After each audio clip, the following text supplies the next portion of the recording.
Tubong Mindanao ang mga magulang ni Larissa na sina Aling Mapet at Mang Larry. Kapwa sila lumuwas ng Maynila sa pag-aasam ng magandang buhay. Pero dahil hindi nakapagtapos ng pag-aaral, ang pangarap na ito tila hindi nila nakamit. Sa probinsya, buhay kasi walang trabaho doon. Pero masaya naman doon. Kaysa Maynila, kailangan talaga kumayod ka para mabuhay ka, magkaroon ka ng pera. Buhat na magkapamilya, pag-uuling na raw ang kinasanayang hanap buhay ni Aling Mapet at Mang Larry. At tila dito rin daw patungo ang tinatahak na landas ng kanilang mga anak. Bilang nanay, yung nakikita ko yung anak ko nung naghahango dyan, yung nakikita ko yung dumi. Masakit sa akin kasi marumi tingnan, tapos yung kalusugan ba nila, yung sarili nila parang kakasakit na pa, parang lahat kami, parang wala na ba sa akin, parang wala na ba ibang paraan na maiba naman yung trabaho namin, hindi na yung lagi ganyan. Pero batid ni Larissa na hindi sapat ang pagsusunog ng kahoy para makaraos sila sa buhay. Kaya naman doble kayo din siyang nagsusunog ng kilay sa pag-aaral. School principal, coordinated which Patigil-tigil si Larissa sa pag-aaral. Kaya sa edad na 13 taon, nasa grade 4 pa lang ang bata. Bukod sa gipit sa pambaon at pangmatrikula, may problema din siya sa mga requirements sa paaralan.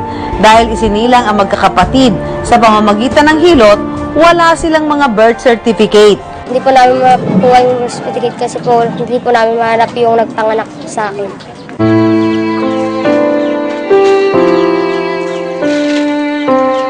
Ang perang ipang-aayos sana ng kanilang mga birth certificate, inilaan na lang ni Aling Mapet para sa kanilang pagkain. Pero gaya ng baga na siyang pinaglulutuan nila ng uling, hindi rin daw mauubusan ng ninga si Larissa. Kahit na marami mga pagsubok ang tila pilit na umaapula sa kanyang mga pangarap. Nagtatawanan po nila ako kasi po yung sapatos ko daw po sira-sira. Sabi ko po, okay lang, totoo naman. Hindi naman ako sasaktan may sapatos pa eh.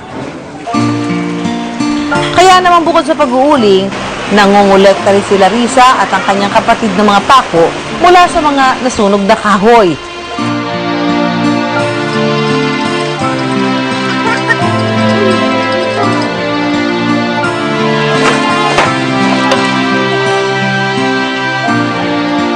Ibinebenta nila ito sa kalapit nilang junk shop.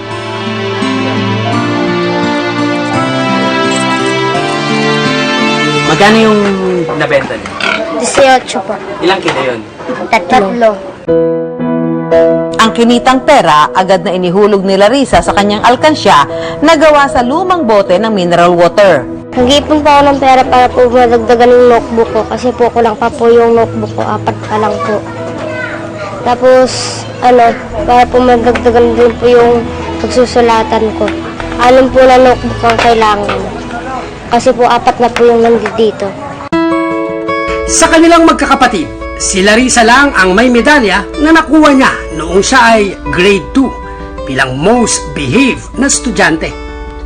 At ang kaisa-isang gintong medalya na ito, ningas daw na maituturing para hindi siya tumigil sa pag-uuling at may pagpatuloy ang pangarap na makapagtapos ng pag-aaral. Gusto ko pong makapagtapos ng pag-aaral para po matulungan ko rin yung pamilya ko. Para po hindi na po kami mahusukan. Hindi na rin po kami mahirapan kumuha ng mga tubig.